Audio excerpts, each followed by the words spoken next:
Lady Gaga, যিনি তার অসাধারণ স্টাইল এবং ফ্যাশনের প্রতি অনন্য দৃষ্টিভঙ্গির জন্য পরিচিত, তিনি মাইকেল জ্যাকসনের 400টিরও বেশি আইকনিক পোশাক সংগ্রহের জন্য লক্ষ লক্ষ টাকা খরচ করে সংবাদ শিরোনামে এসেছিলেন।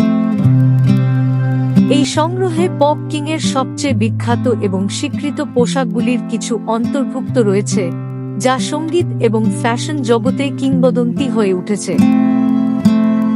গাগা, যিনি প্রায়শই জ্যাকসনকে তার নিজের সঙ্গীত এবং শৈল্পিক ক্যারিয়ারে একটি বড় প্রভাবশালী ব্যক্তি হিসাবে উল্লেখ করেছেন, তিনি অত্যন্ত যত্ন সহকারে এই অমূল্য জিনিসগুলি সংরক্ষণ এবং প্রদর্শন করার সিদ্ধান্ত নিয়েছিলেন, একটি জলবায়ু নিয়ন্ত্রিত ঘরে রেখেছিলেন, যাতে সেগুলি নিখুঁত অবস্থায় রক্ষণাবেক্ষণ করা যায়।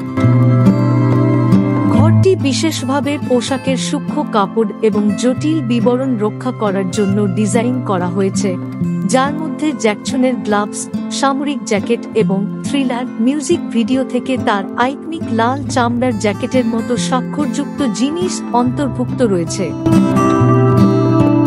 এই সংগ্রহটি কেবল জ্যাকসনের শৈল্পিকতার প্রতি গাগার প্রশংসার প্রমাণ নয়, বরং সঙ্গীত এবং পপ সংস্কৃতির ইতিহাস সংরক্ষণের জন্য তার আবেগেরও একটি প্রদর্শন।